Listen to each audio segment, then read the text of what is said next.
Bienvenidos una vez más a Creactiva Podcast, un podcast donde estaremos hablando un poco del mundo del arte. Mi nombre es Nicolás Muñoz. Y yo soy Tarik Burney. Creactiva es un espacio donde estaremos conversando con expertos y profesionales de distintos campos del arte para descifrar el misterio que es vivir del arte. Creactiva Podcast es producido en los estudios de Iman Music en Bogotá, Colombia, y es posible con el apoyo de Alcaldía Local de Barrios Unidos, Instituto Distrital de las Artes y Dartes, Programa Escultura Local. En el capítulo de hoy estaremos hablando sobre literatura, con María Ángela Urbina y Jorge Franco. María Ángela Urbina es escritora, periodista y presentadora colombiana. Es una de las creadoras y la presentadora del canal feminista Las Igualadas, del diario El Espectador, que se publica semanalmente a través de internet y que hoy alcanza una audiencia que supera los 400.000 seguidores en sus distintas redes sociales, siendo YouTube su medio de difusión principal. De la mano de la editorial Planeta, publicó su novela Mi Navidad en un psiquiátrico en el 2018, el cuento Placeres Necesarios, publicado en la antología Cuerpos en el 2019, y El libro secreto de las niñas, publicado en el 2021. Estudió comunicación social con énfasis en periodismo en la Universidad Javeriana, graduada con tesis meritoria por un libro de perfiles sobre artistas colombianos.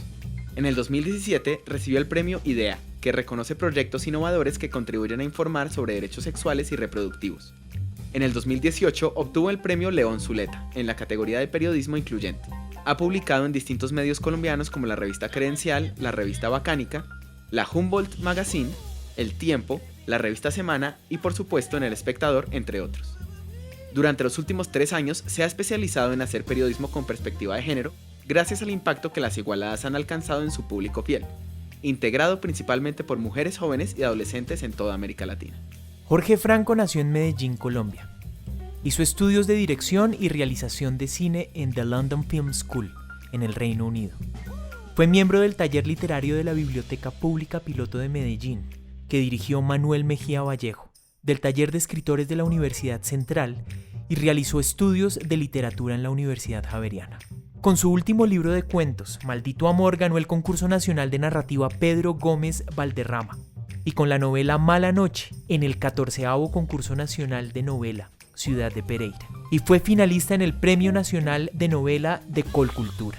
Su novela Rosario Tijeras ganó la Beca Nacional de Novela del Ministerio de Cultura y fue ganadora en Girón, España, con el Premio Internacional de Novela Dashiell Hammett 2000.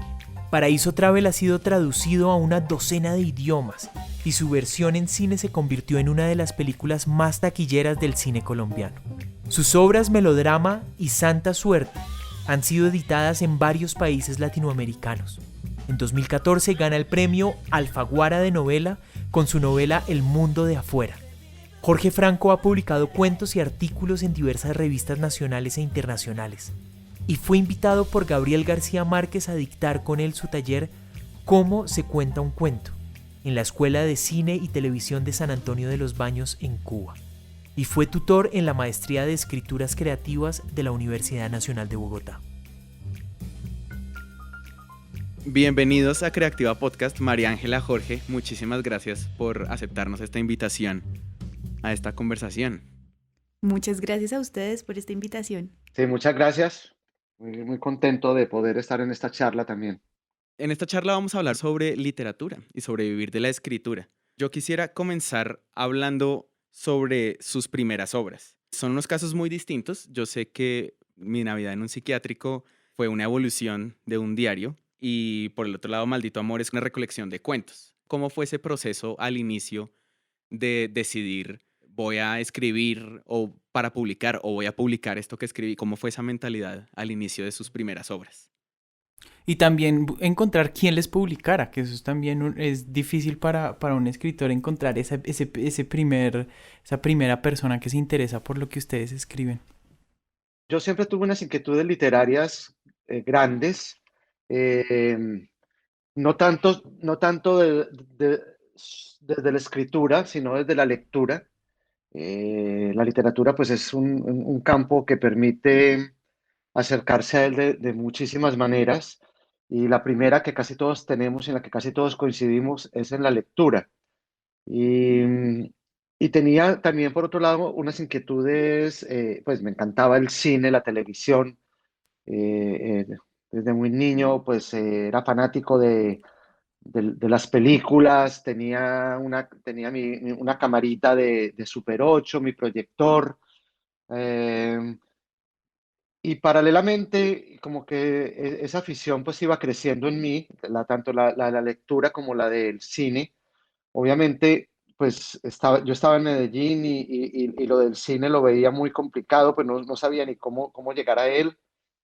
Y comienzo un trabajo de exploración muy lento, buscando en diferentes partes, a ver dónde puedo hacer algunos estudios. Y paralelamente, recuerdo que entré a un taller de escritura creativa que había en la Biblioteca Pública Piloto en Medellín y que lo dictaba Manuel Mejía Vallejo, que es un escritor al que yo admiraba muchísimo. Creo que es un escritor colombiano bastante importante y valioso. Entonces el hecho de ir allí, pues me daba como mucha ilusión, aunque todavía ni siquiera escribía. Era básicamente como el hecho de ir a escucharlo y bueno, era un gran conversador además. Y entonces, pues también fue como agarrar un poquitico pues, de esos consejos que él daba para la escritura. Finalmente yo logro concretar el estudio de cine en Inglaterra. Me voy a Inglaterra a estudiar y allí pues lo que descubro así de entrada es que todos los procesos para realizar una película corta, un cortometraje, que era lo que básicamente hacíamos en la escuela, eran procesos escritos, la descripción de los personajes, la sinopsis de la historia y por supuesto pues ya terminando en el mismo guión. Y ahí comienzo como a perderle un poco el miedo, a sentarme frente a una pantalla, a contar una historia, pero me doy cuenta pues de que tengo elementos muy pobres, pues todavía no he ejercitado el músculo, no tengo el conocimiento suficiente pues como para aventurarme a contar una historia. Comienzo pues a hacer unos guiones cortos y, y no sé, me va entrando poco a poco esa curiosidad por contar historias escritas. Incluso comienzo a considerar la posibilidad de no, no terminar tal vez yo haciendo cine, sino escribiendo para cine o escribiendo para la literatura. De todas maneras, termino mis estudios allá y yo regreso a Colombia, pero ya con el deseo grande pues de aprender mucho más de la escritura literaria, de la escritura creativa.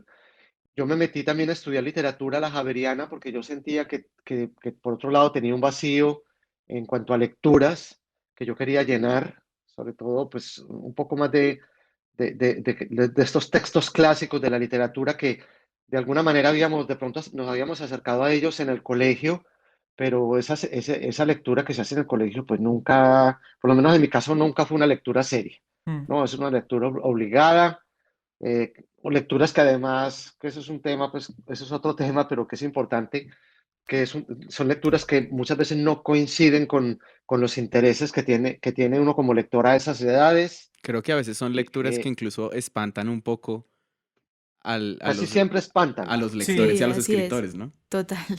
Sí, pero no dejan de ser lecturas importantes ya dentro de la historia de la literatura universal, ¿no es cierto? Entonces yo quise volver a eso y, y ahí conocí a un profesor, Jaime Echeverry, que es un escritor de Manizales, era profesor mío en la Javeriana, y con él él se interesó por mis cuentos y me dijo, pues bueno, podemos trabajarlos un poquito pues como se dice así vulgarmente, a peluquearlos, Sí. a moldearlos, y comenzamos ese trabajo. Eh, hay algo que yo hacía, digamos, y era también que creo que lo hacemos bastante, cuando había algún premio de cuento que antes había, creo que incluso más que ahora. Yo enviaba estos cuentos, un cuento pues a participar, y me demoré mucho para que un cuento mío pudiera tener algún reconocimiento. Y lo importante ahí, yo creo que en ese caso fue la persistencia, la obstinación y tener claro de que este es un oficio en el que solo se aprende a escribir escribiendo. Pues Sí. no hay otra manera, no hay fórmulas mágicas. Entonces ahí ahí me mantuve como con esa obstinación y esa disciplina de seguir escribiendo, leyendo mucho, mucha teoría también sobre cómo escribir. Mm. No sé si eso sirve o no sirve, pero la leí, yo pienso que algo queda de todo eso. Eh, pero sí lo que tenía claro era que había que invertirle mucho tiempo a la escritura, a la reescritura y no descorazonarse cuando no pasaba nada en estos premios y seguir adelante hasta que yo sentía que en algún momento iba a conseguir una madurez que me iba a generar pues una recompensa, ¿no? Un reconocimiento en alguno de estos premios o a través de una editorial, no sé, o incluso una publicación en un medio que también es difícil porque es que casi ya no los hay. Ahora que decías, Jorge, y que hablaba Tarik también sobre lo tedioso que podía ser leer esta literatura clásica en el colegio, recordé que mi mamá, que es profesora de literatura, de español y literatura en los últimos cursos de bachillerato, curiosamente lo que hacía para despertar el interés en la lectura en estas chicas y chicos que además vivían en contextos socioeconómicos muy difíciles en Cúcuta, porque somos de Cúcuta, ahí en toda la frontera con Venezuela, era ponerles a leer Rosario Tijeras, por ejemplo, o Melodrama, y eso despertaba un montón su interés por la literatura, porque ellos podían verse mucho más reflejados en ese tipo de personajes y a través de este tipo de libros podían acercarse ya con mayor facilidad, por ejemplo, a leer pues los clásicos tipo La María de Jorge Sí. Isaacs que había que leer en esa época. Cuéntanos de paso, entonces, ¿cómo fue? O sea, si estando en Cúcuta ya te imaginabas que ibas a escribir libros. Pues yo creo que sí lo imaginaba, obvio, pero era como en el delirio infantil de lo que una sueña en los sueños infantiles. Nunca era una cosa tan en serio. Pues a mí me gustaba crear también y hacía teatro desde chiquita, entonces sabía que iba a terminar haciendo algo que estuviera relacionado con lo creativo y escribía poemitas desde niña, escribía poemas que mi mamá me ayudaba a revisar y me ayudaba a llevar a un mejor nivel dentro de lo que yo como niña podía hacer, ¿no? Nunca que perdieran ese tono infantil y muy mío, pero sí mi mamá me explicaba sobre métrica, siendo ella profesora, y sobre rimas, y bueno, yo ahí tenía mucho aprendizaje y recuerdo que había una sección en el periódico La Opinión de Cúcuta, que es el periódico local, que publicaba dibujos o escritos que hicieran niños, era la sección de los niños y yo publicaba ahí algunos de mis poemas de vez en cuando. Em, pero en realidad pues luego terminé estudiando comunicación social y periodismo y empecé pues a escribir periodismo y a publicar en prensa y la ficción era una cosa que se quedaba solo en mi ambiente privado para mí, que no compartía con nadie en la universidad y muy recién graduada, en un 23 de diciembre trabajaba yo en una revista aquí en Bogotá, en un trabajo que me parecía infinitamente aburrido porque era una revista que, a decir verdad, no funcionaba como una revista, sino como un banco. Mm. Y, y entonces era todo muy difícil y yo no sentía que tenía cabida. El caso es que pasaron una serie de cosas que están contadas en el libro. Y yo un 23 de diciembre estaba sola y empecé a sentir que quería morirme un poco, pero ojo a esto que era solo un poco. Ese un poco es importante. Y dije, ve, como no me quiero morir del todo, pues, ¿qué más está abierto un 23 de diciembre a esta hora? Seguro una clínica psiquiátrica. ¿Qué más? Porque ya todo el mundo está en plan familiar y eran las 11 de la noche y yo estaba desesperada y al mismo tiempo venía haciendo un reportaje sobre la salud mental del posconflicto, así se llamaba, la salud mental en tiempos de posconflicto en Colombia tal. Y me habían hablado de esta clínica y había entrevistado a algunos psiquiatras y yo dije, ve, no, las clínicas psiquiátricas no son como los manicomios de las novelas mexicanas, no se ve Ujú. que hay gente como interesante ahí. Y allá llegué con una maletica y unos 3 calzones, como diciendo, vea, no me siento bien. De verdad, en realidad estaba muy angustiada, tenía mucha ansiedad. Y me recibieron las psiquiatras y me dijeron, listo, quédate. Pero una vez yo entré a esta clínica y me quitaron el celular y ya tenía que ceder el control, porque lo que pasa en estos centros de salud mental es que una cede por completo el control de uno mismo para delegárselo a los médicos y las enfermeras. Pues empecé a sentir que me había equivocado y que me iba a tirar la vida y que si esto se sabía nadie nunca más me iba a dar trabajo y que qué iba a pensar mi familia porque nadie sabía que yo estaba ahí. Entonces, para calmarme, empecé a escribir un diario y cuando salí de esa clínica, de ese diario, eh, pues pregunté cómo vea qué editores en revistas o editoras les llamará la atención esto. Era un texto muy largo, era no ficción en ese momento y me dieron un par de recomendaciones y como a los 8 días recibí un correo de quien hoy es mi editora, que en ese momento era la editora de ficción de Planeta, que se llama Carolina López Bernal, y me dijo, si tú te escribes unas 100 páginas más, yo creo que esto es un libro y creo que es una novela, creo que es una autoficción. Y yo me emocioné muchísimo con esa idea. Entonces, en realidad terminé escribiendo, en parte gracias a esa experiencia, que para mí termina siendo una metáfora de que en realidad escribo porque así fue como logré entenderme y salvarme a mí misma en un momento muy, muy abajo y muy oscuro. Y a decir verdad, eso me funciona en la vida. Cuando yo estoy como muy perdida y no entiendo qué sucede a mi alrededor o estoy en momentos de tensión, la única manera en la que yo puedo aclarar las cosas o aclarar incluso lo que le tengo que decir a las personas que me rodean, que amo, es escribiendo y eso lo probó mi primer libro. Y hubo un cambio, no un cambio, sino más bien una evolución de cómo abordaste ese primer libro a este segundo que vas a sacar.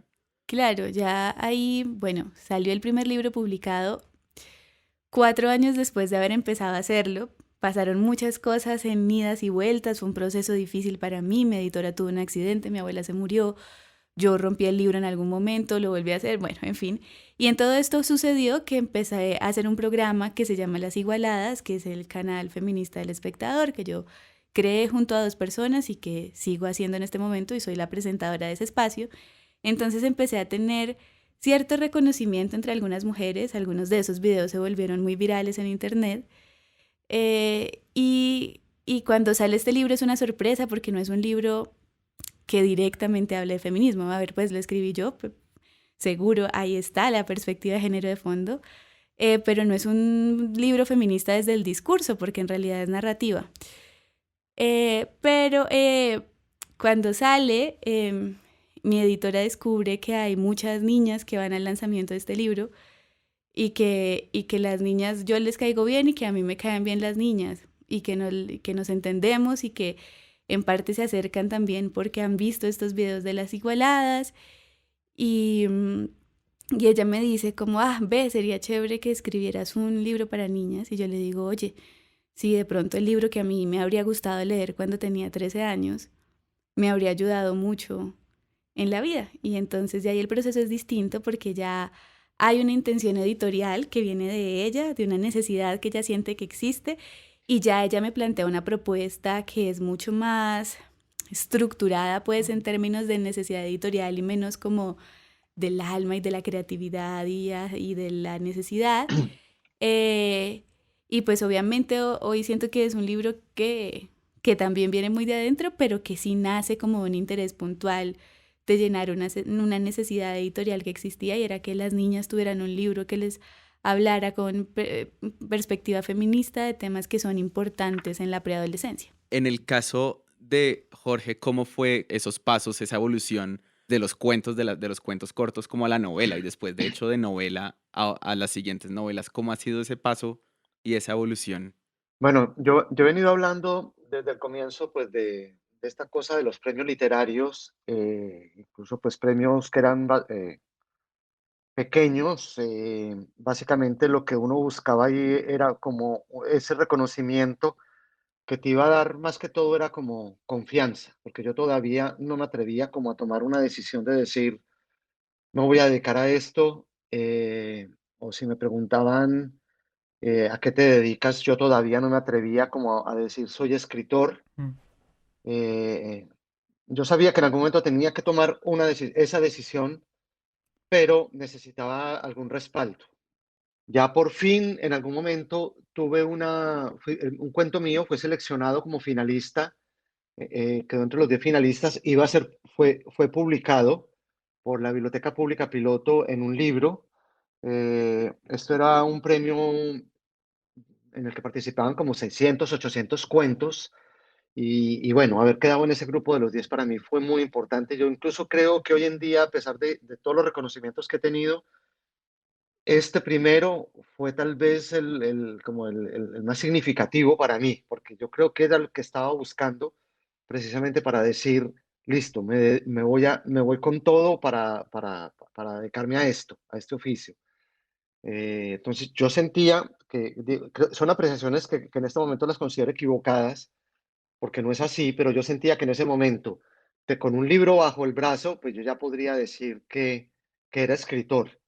Y digo que son equivocadas porque yo creo que realmente no se necesita la publicación para uno definirse como escritor.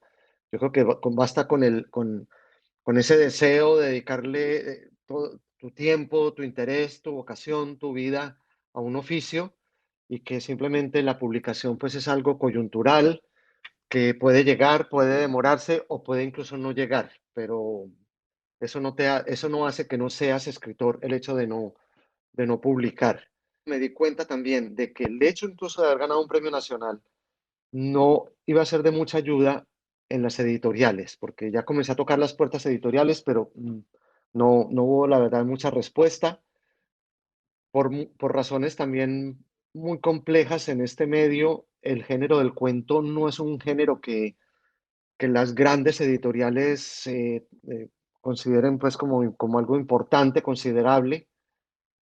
Y nada, creo que simplemente lo que hice fue hacer lo que he venido haciendo desde entonces, que es seguir escribiendo. Ya llevaba mucho tiempo escribiendo el género del cuento y digo, pues voy a ensayar cómo se cuenta una novela, y me arriesgo pues a escribir una historia un poquito más larga. Es una novela corta, pero ya con más tramas, con más personajes, tratando pues como un poco de encajar con lo que es la estructura y el esquema de una novela. Mm. Eh, También la envié a un premio pensando pues que me podía ayudar de pronto, si salía bien. Y bueno, tuve la suerte, gané ese premio, y yo dije, bueno, ya con esto yo creo que un premio en cuento y un premio en novela, pues yo creo que ya una editorial me va a abrir la puerta, y no fue así. Realmente no, la novela de por sí, ya no tuve que ir yo puerta a puerta, ya entré con una editorial pequeña que me ayudó a distribuirla y eso, pero, pero digamos que un premio no, los dos premios no, me di cuenta que no eran una garantía pues de poder entrar a un buen grupo editorial. Dentro del oficio de escribir, que es para ustedes algo bastante gratificante, como digamos en algún momento durante la escritura, que algo por fin cae en su sitio y dicen, uff, me funcionó lo que estaba tratando de elaborar acá, o algo durante la escritura que ustedes digan, esto sí que es una recompensa dentro de sí mismo. Uf, no, si a Jorge se le ocurre primero, adelante, yo aquí sigo procesando. No, pues mira, a mí me gusta como todo el proceso, en sí todo el proceso de lo que es la construcción de una historia, sea corta o sea larga. Digamos, el hecho de a partir de la idea o ese origen, ¿no es cierto? ¿Cuál es la semilla? Puede ser una imagen, puede ser una idea, puede ser algo que te cuentan, algo que ves. De todas maneras, hay un punto en el que sientes como un clic que te dice, yo creo que por aquí puedo meterme a explorar a ver qué sale. Hay veces que se tiene éxito, hay veces que no se tiene. Yo siempre, digamos, tengo como una imagen gráfica de lo que sucede, y es como que comienzas a tirar de una cuerda y a ver hasta dónde te da esa cuerda, Sí. ¿no es cierto? Te puede dar muy poquito, te puede dar mucho, te puedes enredar con esa cuerda y no salir con nada porque te enredaste, se te formaron nudos y no pudiste desenredar esa maraña, y eso es básicamente lo que puede ocurrir en ese proceso. pero todo eso desde la semilla, pasando por no sé, encontrar los personajes, buscar la voz, encontrar los tiempos donde vas a contar la historia, cómo construir la construcción de la estructura de lo que vas a contar, sea novela, sea cuento, como a mí eso me gratifica mucho, ¿no es cierto? Incluso cuando hay a veces obstáculos eh, que, que aparecen, que siempre, y de pronto resolver esos obstáculos es algo muy gratificante, como también es muy frustrante cuando de pronto pueden pasar, no sé, días, meses en que tienes ahí una cosa que no funciona. Es como creo que era Vargas Llosa el que decía que eso primero o Octavio Paz, ya no sé, yo ya vivo enredado con todas estas citas, pero creo que era, sí, creo que era Paz el que hablaba hablaba de un vómito negro, ¿no es cierto? Que es esa cosa que de pronto ves en la pantalla que está lleno de frases, lleno de palabras, lleno de cosas, pero que cuando lees no te dice nada, pero cuando con el tiempo, con la disciplina, con el trabajo, comienzas como a organizar esto, siento yo que eso es muy satisfactorio. Entonces, en sí, para mí la satisfacción está en todo el proceso de escribir, de escritura del principio hasta el final, la misma corrección y todo eso. Hablaba ahora de dos caminos que hay, ¿no es cierto? Como que son la vía de la creación y la vía editorial. Cuando terminas de publicar, esos dos caminos se juntan y ahí comienzas a andar un camino, pues compartiendo ciertas cosas con el mercado editorial. Pero yo realmente la satisfacción la siento en todo en el el proceso de proceso. escritura. Exacto. Y digamos que me siento bien. La imagen es muy gráfica, pero es como que yo me lea a mí mismo y que no me vomite, que no Sí, sienta que lo ganas disfrutes. sí, de destrozar, porque claro, a veces leo unas cosas y digo, ¿qué es esto? Esto no va para ningún lado, ¿a quién le va a interesar? Eh, pero no sé, a veces es como tener la paciencia también de esperar para organizar las cosas dentro de lo que estás escribiendo, o de pronto a los 2 días miras eso mismo que escribiste y dices, no está tan mal, ¿no? De pronto esto funciona. Yo creo que uno nunca termina de ser uno mismo no termina de ser su autor favorito nunca. Eh, y siempre hay están estos estándares tan Mm. altos de otros plumas, otros escritores que uno dice, yo jamás creo que voy a alcanzar esos niveles, pero bueno, ya estoy metido en este cuento, yo Mm. creo que ya no hay nada más que hacer. Ya untada la mano. Exacto. No, yo creo que me sumo al disfrute del proceso y agregaría solamente que es que la escritura me ayuda a estarme quieta y sola, que son cosas que me suelen costar normalmente, como que yo vivo haciendo una cantidad de cosas al mismo tiempo y hago parte de esta generación millennial, soy una millennial de la M a la L, sí, termina en L. Soy una millennial con toda, pues, con M mayúscula, entonces esta es una generación que creció para tragarse el mundo y nuestras mamás y papás nos enseñaron que íbamos a ser líderes y lideresas y que teníamos que hacer 800 cosas al mismo tiempo y andar corriendo y graduarnos a los 15 y luego, mejor dicho. Eh, y entonces ese acelere que creo que comparto de verdad con muchísimas amigas y amigos de mi generación y muchísimas personas que leo en Twitter y en la vida teniendo mi edad y en el mismo acelere, se me calma cuando escribo. La escritura me da lo que a la gente le da el yoga, como Sí. la introspección y no sé qué, y la serenidad y el poder parar, o la meditación, o lo que la gente Mm. le da a la meditación, a mí me lo da escribir. Y eso pues ya es un alivio gigantesco en la vida. Chévere. Y al contrario, ¿han tenido algún momento en el que les haya costado mucho y un momento muy duro en su campo de la escritura?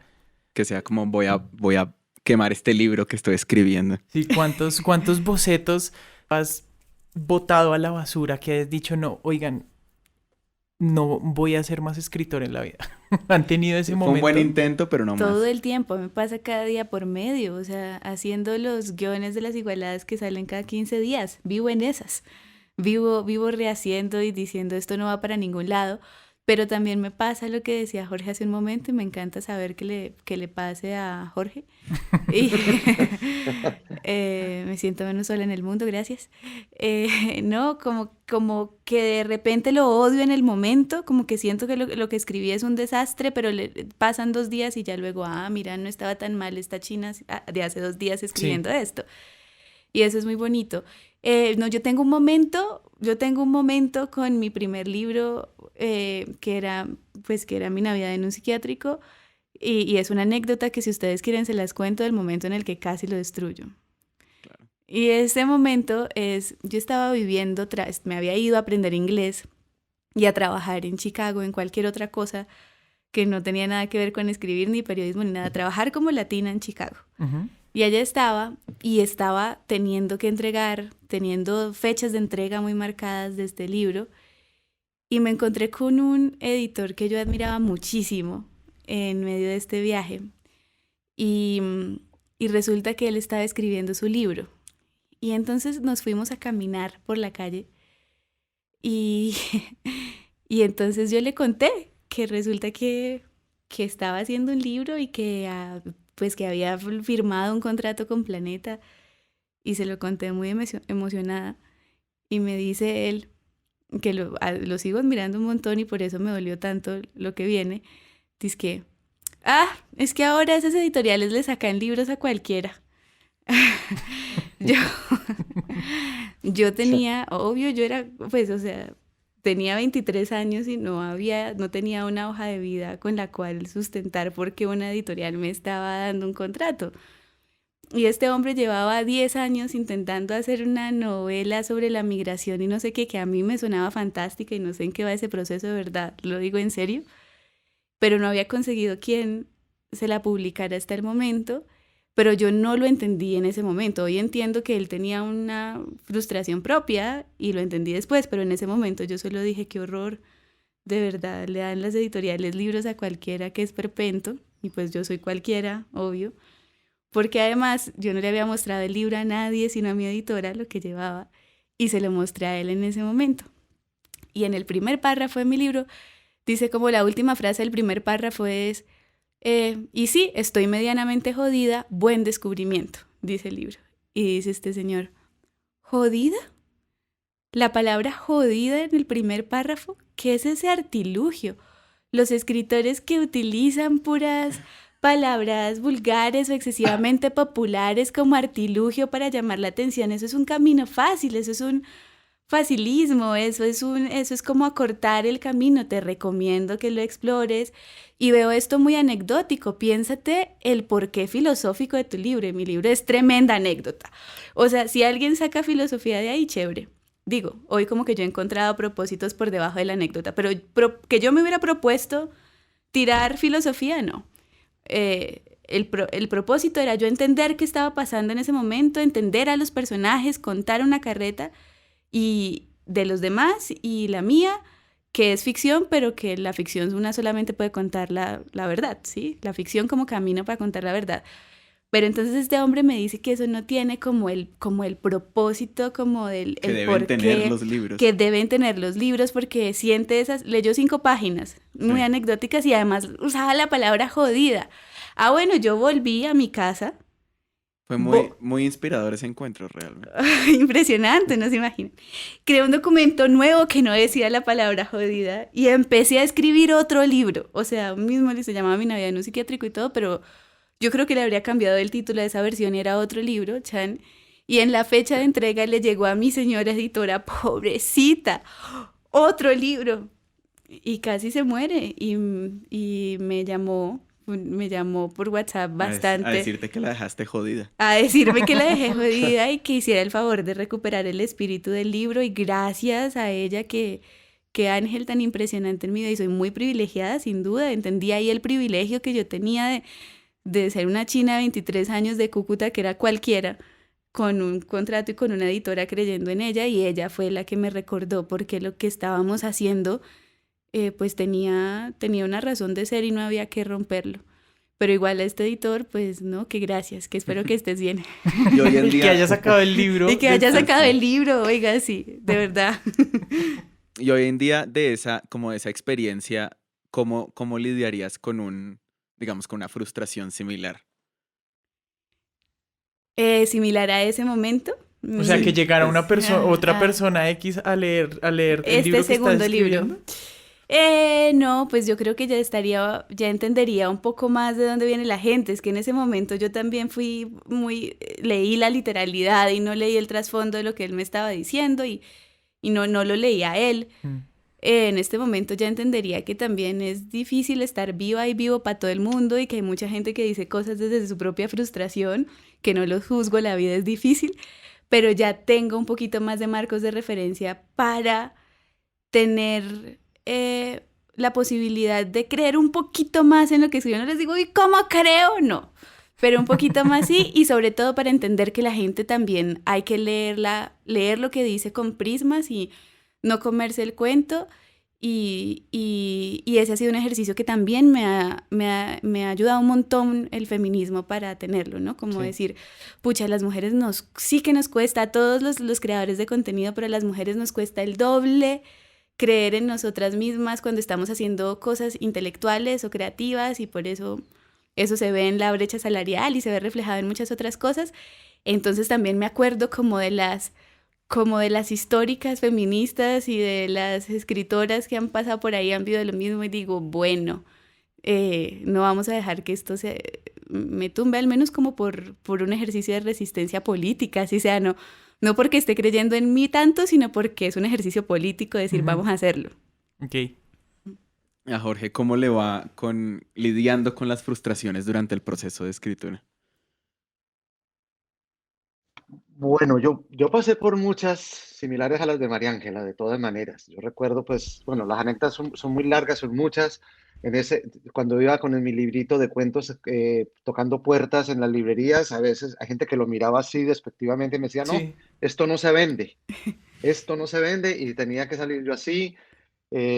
Recuerdo que con Rosario Tijeras también en el manuscrito alguien me sugirió, me dijo, no, a esto le falta otra visión, otro punto de vista, el punto de vista de ella. Y yo, igual que María Ángela, me encerré, empecé a escribir otros capítulos y afortunadamente la editorial que lo iba a sacar me dijo, teníamos la feria del libro en sí, me dijo, no, no, no, ya, como está, no se ponga a meterle nada. Y me acuerdo que incluso mi papá, que era una persona que realmente no leía literatura, solamente me leía a mí, no, ni siquiera había leído Rosario Tijeras, le conté la anécdota y me dijo, no haga nada, déjelo así, no le haga nada, pero ni siquiera lo había leído. Pero yo creo que lo que quería decir era, crean su voz, Sí. crean lo que ha hecho, ojo con esas interferencias. Y fue un consejo muy sabio porque no lo toqué, pues digamos, el manuscrito ya cuando lo envié quedó así y creo que hubiera sido un error haberle agregado otras cosas. Eh, y realmente yo soy, ya de ahí en adelante, pues uno aprende muchas cosas, he estado, digamos, he sido muy firme siempre en que la persona que va a leer lo que estoy escribiendo solo es una, y con esa persona ya tengo como la libertad, la confianza para discutir muchos aspectos. Eh, Luego, ya cuando termino, pues sí, lo leen otras dos o tres personas más. eh, y, y- y no sé, he aprendido como a creer mucho, como a defender mucho esa voz, aunque tampoco me cierro, digamos. Si hay sugerencias que yo considero que de pronto sí es algo que se me pasó Sí. o algo que de pronto le está faltando, ahí entiendo que Yo sí se creo que es puede hacer el cambio. aprender a hacer ese filtro, ¿no? De qué Exacto. dejo, qué sugerencias acepto y cuáles dejo pasar definitivamente. Cuáles de pronto Sí, es una sugerencia por hacer una sugerencia que uno dice, bueno, tú sí, no me esos sirve, no me filtros, aporta. esos prismas de los que hablaba María Ángela son importantes. Yo incluso tuve la suerte de trabajar un tiempo corto con Carolina también, y recuerdo que para el premio Alfaguara para el mundo de afuera había una cosita en la novela que era un párrafo, y lo estuvimos hablando, lo estuvimos discutiendo, y bueno, y ella tenía toda la razón, y le hice una modificación, era un párrafo, y le hice la modificación, Ah, y es ese que es un, ella es sabia. Ella, Es ella es sabia. sabia, wow, Es sí. muy sabia, es una gran editora Mm, y yo creo que eso es lo que uno tiene que, pues para eso son los editores, ¿no es cierto? Pero otras voces distraen mucho y yo Ujú. creo que uno tiene que hacer como Ulises con esos cantos de sirena y ponerse Mm, aquí, incluso para, no solo para lo malo, también para lo bueno, ¿no es cierto? mm. Porque a veces hay elogios que pueden ser muy nocivos También, sí. y hay que saber manejar todo eso. Y yo tengo una cosa también, es que yo me doy muy duro, yo me doy mucho rejo, ¿no? Sí, Yo a veces digo que conmigo tengo como crítico para ponerme a pararles bolas a los demás. Entonces, eh, al contrario, a veces tengo que es como decirme yo mismo que debo de ser como un poco más laxo y entender pues como, pedirme tiempo yo mismo para digerir un poco lo que estoy trabajando y escribiendo y saber que eso lo que necesita es afinar, apretar tuercas, que necesita un trabajo de reescritura sí. eh, para que esas frustraciones no te dominen. Ya que estábamos mencionando como una buena editora, quisiera como hablar un poco sobre qué debe buscar uno o cómo puede encontrar uno una buena editorial, una buena editora. O sea, cómo es ese proceso, porque obviamente, o no sé si obviamente ustedes me dirán, pues un escritor debe encontrar una muy buena alianza. ¿Como casarse con un editor o tratar o separarse de ese matrimonio con cada libro? ¿Cómo es eso? Porque aquí nosotros nos vamos a instruir mucho en este campo de la literatura. Pues bueno, yo solamente he hecho dos libros y mi proceso ha sido con Carolina en principio. Pues Carolina, llegué a ella con ese manuscrito del primero. No, es decir, fue una fortuna encontrármela, pero también un proceso de empezar como a mandar muchas cosas desde muy chiquita, que de una manera o de otra hizo que terminara eso en sus manos, ¿no? Como de hacer entrevistas desde chiquita, y de buscar como tocar puertas en medios para que publicaran lo que yo en ese momento creí que quería hacer, que era periodismo narrativo. Eso ya ha ido como revaluándose con el internet y el youtuberismo que terminé haciendo. Y ahorita en este caso, pues sigo en la misma editorial, pero el proceso este segundo libro tuve el privilegio de tener dos editoras y la segunda mujer que llegó a este proceso, pues que también es una gran editora, se llama Carolina Venegas, que es la editora del sello infantil y juvenil de Planeta. Entonces, para resumir, yo creo que cada libro, como que cada libro tiene su personalidad y Ujú. dependiendo del proyecto editorial, pues una como autora o autor debería también buscarse cuál es el mejor camino, porque es que Sí. yo conozco libros autogestionados a los que les va incluso mejor de lo que les va a los libros que han sido publicados en editoriales grandes. Yo creo que los proyectos editoriales van encontrando su propia vía, o sea, dependiendo de su personalidad e insistiendo mucho, ¿no? Tampoco es como que haya muchas editoriales y muchos caminos y que la impresión del libro sea el mejor negocio del mundo. Es difícil, pero hay que buscar dependiendo de la personalidad cuál es la ruta, siento yo. No, de acuerdo. Es un medio además muy cambiante que se mueve muy rápido. Las mismas personas dentro de la editorial se están moviendo, están cambiando también de una editorial a otra. No es que haya muchas, pero sí hay cambios. A veces es como un ping-pong porque se pasan de una a la otra Mm, y así viceversa. Y, y hay otras posibilidades hoy en día, ¿no es cierto? Yo no he explorado en esas posibilidades nuevas que hay. Tampoco entré al mercado editorial de la manera convencional. Mi entrada fue muy extraña porque realmente pues yo les comenté, tenía un libro de cuentos, una novela, Mala Noche, y me puse a escribir Rosario Tijeras y con esa novela gané una beca de creación del Ministerio de Cultura y fui a la misma editorial que es una editorial pequeña que había publicado Rosario Tijeras perdón, Mala Noche, la primera, y me dijeron, sí, podemos sacar unos 500 ejemplares, pero no vamos a publicar, creo que dijeron que estaban como enredados con otros temas de otros libros, Y yo les dije, bueno, con 500 yo me defiendo y dije, utilizo el dinero de esta beca para promocionarla.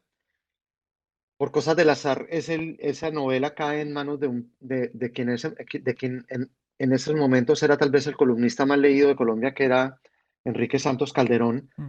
Enrique, yo no lo conocía, pero la lee y le dedica toda la columna a la novela en era el día que se abría la feria una edición de la Feria del Libro de Bogotá, y eso pues generó todo un fenómeno que, pues que simplemente resultó en que pues hubiera mucha gente interesada en la historia. Los 500 ejemplares duraron 2 días.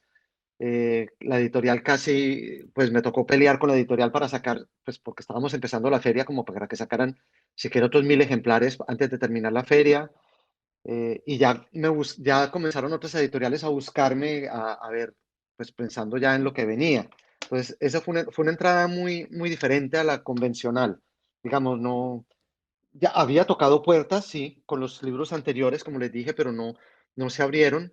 Fue esta novela la que me abrió el camino, y de ahí ya todo pues fue un poco más fácil.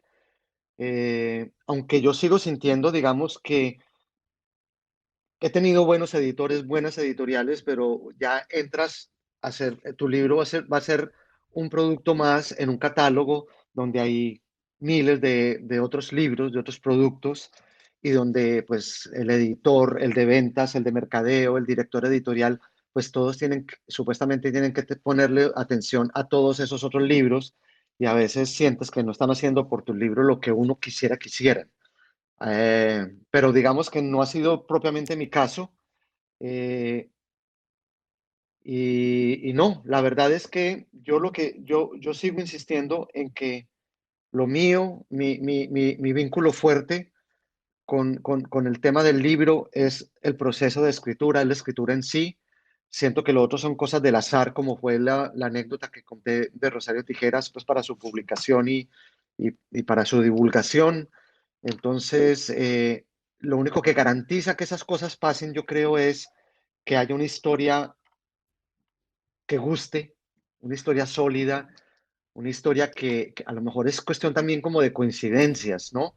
Yo no sé si Rosario Tijeras un año después o un año antes hubiera tenido el impacto que tuvo. Eso es imposible saberlo. Pero a lo mejor sí, yo creo que convergen tantas cosas en un momento dado que hacen que algo funcione. Lo que yo sí estoy completamente La misma convencido, porque me lo portada, dice, ¿no? Por ejemplo, cosas como la sí, portada influyen un montón. Yo quiero meter la cucharada para decir que cuando yo leí Rosario Tijeras tenía 9 años. Y no no, era que no era para tu que no edad, era para además. mi edad, no tenía permiso. Yo la leía a ¿Qué escondidas. profesora? Perdón, mami, lo lamento. Se está enterando por este podcast. Ella la tenía en su libro, en su cartera, y era esta edición que yo no sé decía, luego hubo más porque es la edición que siempre ha estado en mi casa de Rosario Tijeras, que es el brasier y las tijeras acá en medio Mm, de las tetas de sí, sí, Rosario. sí. Y era demasiado atractivo para mí a los 9 años esa portada. Yo necesitaba saber ¿Qué había qué adentro? había adentro y entonces yo gateaba y me la robaba y ta, ta, ta.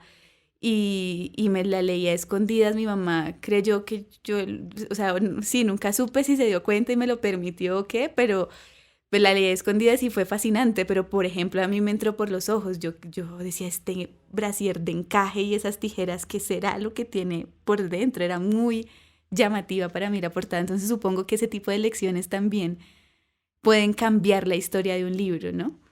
Así es, y fíjate que eso me da pie para pensar que, pues, que uno como escritor tampoco conoce todo lo todo lo relacionado al mercado editorial, porque yo cuando vi esa portada, bueno, yo ya estaba muy grande y a mí me pareció horrorosa, a mí me pareció horrible, pero era una edición de bolsillo Sí. destinada a unos lectores mucho más jóvenes, y pues les estás dando la razón a ellos en que sí era un gancho, y que sí funcionó.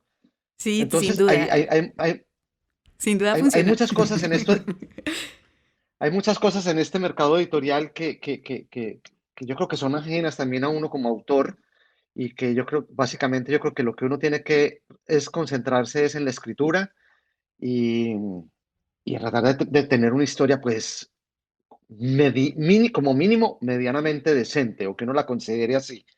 Eh, García Márquez decía eso, que uno tenía que, o uno tiene que apuntar a creerse el cuento de que está haciendo una obra de arte, una obra maestra, para que el resultado sea algo medianamente decente. Y, y a eso es lo que hay que apuntarle, pues y a que el oficio te siga enseñando, que el oficio te siga aportando.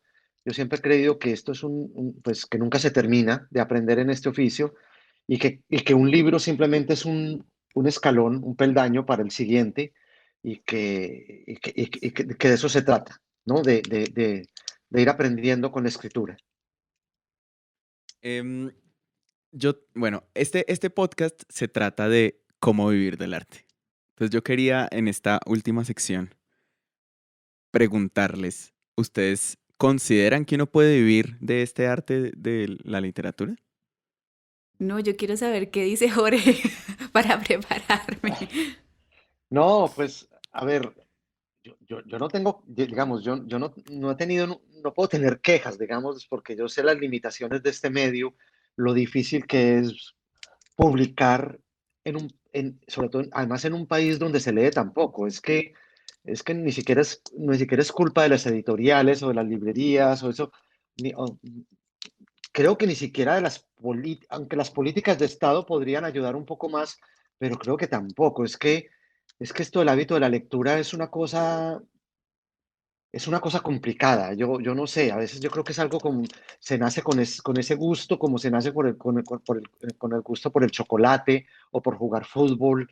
Pero lo que sí tiene que haber, digamos, es como los escenarios propicios, aunque seamos una minoría, para poder desarrollar estas inquietudes, sea como lectores o sea como escritores. Em, entonces, es difícil, digamos, en un país donde un libro que venda, no sé, 3.000 ejemplares se considere un bestseller. Pues eso es una cosa que a mí me suena absurda, pero que es la realidad. Y esa realidad no la puede manipular nadie, ¿no? Es algo que simplemente sucede. Eh, entonces, fíjate, si tienes un bestseller, bueno, con 3.000, si 3.000 ejemplares son un bestseller, pues ya tienes claro de que no vas a vivir de ese bestseller, ¿no es cierto? Cuando solamente el 10% del valor del libro va para el autor. Mm, Y O tampoco se menos. trata o de, menos. o menos, o incluso menos, dependiendo también del tiraje, dependiendo del tipo de libro. Eh, es muy complicado. Eh, no se vive. Yo creo que simplemente vivir de las ventas lo pueden contar muy pocos autores colombianos. Casi que yo diría que uno o dos, ¿no es cierto? Y uno de ellos está muerto, que es Gabriel García Márquez. Otra cosa es, digamos, vivir de la escritura, eso ya es diferente, digamos, que el oficio te dé opciones de vida en otros campos, si es posible, ya sea en la prensa, en los medios editoriales. Yo trabajo mucho, digamos, en el campo de audiovisual, en el campo de guiones, de adaptaciones, todas estas cosas. Eso son cosas que se pagan con otros valores, a otro precio y que ya lo permiten. Pero las ventas, vivir exclusivamente de las ventas de un libro, yo creo que es difícil y me atrevería a decir, no solamente en Colombia, creo que es difícil en cualquier lugar del mundo. Son muy pocos los autores que viven de ventas de libros. Otra cosa es, como digo yo, vivir de la escritura, donde ya muchos escritores se dedican o a la docencia de la literatura, o a la enseñanza de la escritura, o a la escritura de reseñas, de artículos, trabajan en revistas, en guiones, en muchas otras cosas. Eso ya es diferente y básicamente yo creo que esa es como la tabla de salvación de quienes estamos en este oficio. Muy duro porque en esos otros casos como que lo que pagan es el trabajo, o sea, el oficio. Es como que, listo, le pago a alguien por hacer este guión o le pago a alguien por hacer estos artículos. Pero en el otro pagan es por el producto. Entonces le pagan a uno dependiendo de qué tanto se vendió el libro. Lo cual hace que sea, pues, sea un desnivel muy grande en cuanto a, pues en cuanto a ingresos de la Claro. diferencia entre la novela, pues como el libro y cualquier otra forma de escritura. Y Sí, yo, digamos, yo tengo un privilegio también, por ejemplo, que tengo un agente literario, es una mujer que está en Barcelona, tiene su agencia y bueno, me toca, de todas maneras me toca partir con ella, aparte de lo que me corresponde, pero pues ella está siempre como en la búsqueda de traducciones, de adaptaciones, de todas estas cosas, pero ni aún así, pues a ella le funciona su agencia y vive como agente porque ella tiene pues un catálogo muy amplio de autores, entonces como pescando un poquito aquí, otro poquito aquí, otro poquito aquí, y tal vez mucho en un par de autores que tenga, pues ya eso le da a ella para tener para vivir de eso. Pero, pero es complicado. Ella lo que a veces buscan y se logra es un proceso que tampoco dice mucho, es lograr un anticipo. Es decir, ella dice, yo creo que Jorge puede en Colombia vender tantos libros y podemos darle un anticipo de tanta cantidad de dinero por esas ventas. Y el contrato lo que establece ahí es que si no se llega a esa venta, pues yo no devuelvo dinero y si vendo un poco más del anticipo o si sigo vendiendo después más del anticipo, pues sí percibo algún Mm. porcentaje de las ventas. Ah, Eso eso es una es- negociación que se hace, pero que tampoco, como digo, no marca mucha diferencia en, para lo que te permita vivir o no de la venta de libros. Uf, ¿qué opinas tú de este panorama entonces? no, pues para mí lo de las agentes literarias era un mito, me gusta saber que existen en la vida real. No, mentira, sí, pues yo veo muy lejano eso, como de tener un agente literario, pero sé que muchas veces funcionan porque hacen unas cosas que muchas escritoras y escritores no sabemos hacer, que deberíamos aprender y es vender nuestro trabajo, es muy difícil hablar nuestro trabajo. Yo soy comunicadora y yo sé muy bien cómo transmitir un mensaje que tú quieras transmitir, el que sea, yo sé cómo ponerlo en un lenguaje sencillo e incluso comercial que resulte atractivo para otras personas, sé cómo traducir mensajes complejos de causas sociales como el feminismo, el aborto, en un lenguaje sencillo que puede impactar a un público relativamente masivo. Ponme a hablar de mi libro. Pi. No, es muy difícil para mí. Entonces, las y los agentes literarios deben ser muy útiles en ese sentido. Em, no, pues yo, la verdad, creo que no aspiro, y esta conversación me lo ratifica, a vivir de las ventas de los libros en algún momento, pero sí quisiera seguir viviendo de escribir y de crear cosas.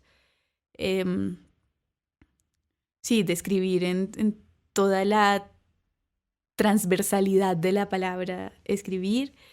Y creo que en todo caso es muy emocionante. No sé, para mí es muy emocionante ganar algo de ese producto, como un libro que una hace de la nada con una historia que una tiene tan adentro y que fue tan placentero escribirlo y tan emocionante y tan difícil y tan todo, pero tan de uno, ¿no? Tan creado de una. Y que eso dé algo de dinero, así sirva para los dulces. Mm. Ay, es un agradecimiento muy grande y me dan ganas de darle muchos abrazos y besos a todas las lectoras y lectores por eso, porque de verdad es una felicidad infinita y qué bonito que eso suceda. Ojalá sucediera más y le sucediera o sea, nos sucediera en mayor cantidad y a mayor cantidad de escritores. No, eso es muy cierto y yo cuando a veces me toca, no sé, firmar un libro y veo que alguien se acerca con el libro y digo, vendí un libro. Y todavía me emociona Sí, vender un libro, Mm. porque es que yo sé lo difícil que es eso, ¿no? Como digo, aquí estamos en un mundo, en un planeta que lee poco, seguimos siendo somos una minoría. Lo importante es como que esa minoría no se extinga, sino que, pues, que se mantenga viva. Y, y lo que dice María Ángela, yo creo que no vivimos de los libros, pero vivimos por los libros y para los libros, mm, ¿no? Es como una cosa íntima que ya no puedes dejar de hacer y que te mantiene vivo, ¿no es cierto? No te mantiene vivo, no te mantiene la cuenta del banco llena, pero te mantiene vivo.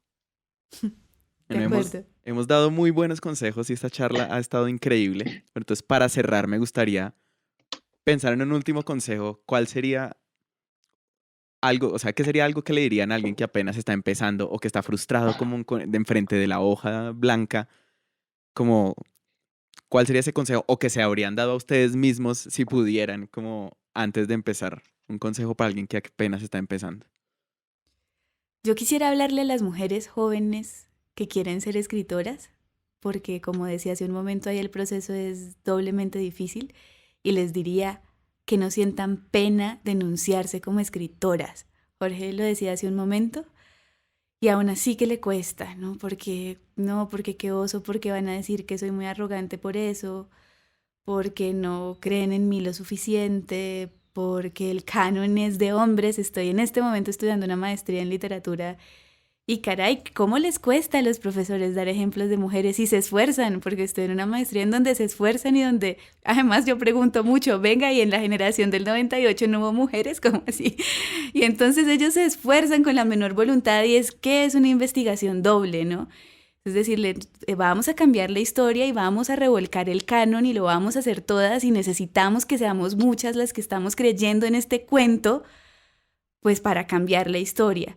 Y eso empieza por la enunciación. Hola, me llamo María Ángela, sí, soy una escritora y hay que decirse eso una y otra vez para que la gente se convenza de que las mujeres escribimos y escribimos historias profundas e historias que van a ser parte de la historia de la literatura universal.